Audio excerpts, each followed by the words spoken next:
Today's topic is for anyone who is trying to move forward in their pursuit of God. We're looking at Colossians chapter 3, verses 12 through 17, and it's all about taking your faith to the next level. You know, if you don't want to get sort of stuck in your pursuit of God, check out what these passages say.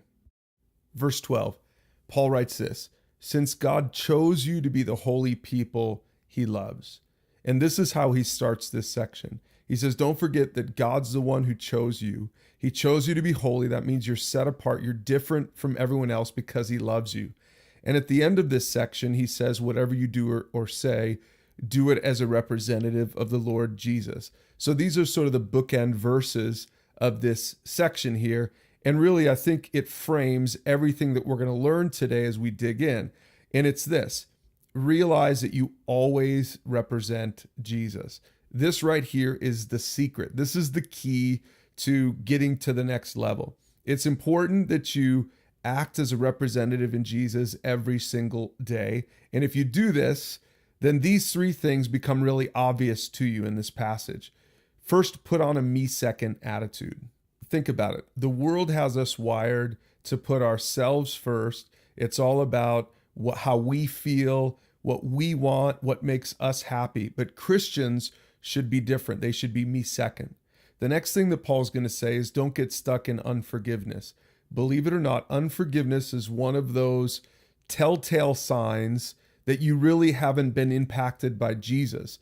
Because one of the most fundamental things that you learn as a follower of Jesus is that you have been forgiven by Jesus. You're not perfect and you've been forgiven. And so therefore, you shouldn't get stuck in unforgiveness in this world. And then the third thing we're going to see, Paul says that we should always speak in a way that points people to Jesus. You know, especially in today's culture with social media, it's so easy to forget that there's a real live person on the other end of that message. And what Paul is saying is so relevant 2,000 years later that we should always, as followers of Jesus, we should always speak in a way that points people to Jesus. All right, so let's look for this in the text. He says in verse 12, clothe yourselves with tender-hearted mercy, kindness, humility, gentleness, and patience. This is that me-second attitude. Think about it. Merciful toward other people, kind toward other people, humble when you're around other people, gentle with other people, patient with other people. All of this, if you ask me, all of this is about putting yourself second. Really, it's putting yourself third because Jesus is first, other people are second, and you're the third one. You're the last one in line. This is how Christians should act.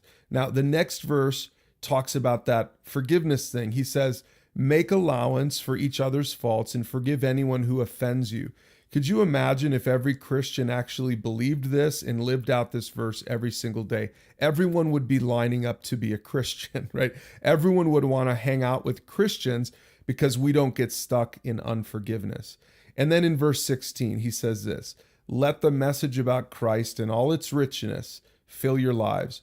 Teach and counsel each other with all the wisdom that he gives, right? So what he's saying is with your words, with how you speak, let everything point people to Jesus. Don't forget the most basic thing that you should be doing in your interactions socially with people, whether it's face-to-face or on social media, is to point people to Jesus. It's to show people that the richness of Christ has filled your life.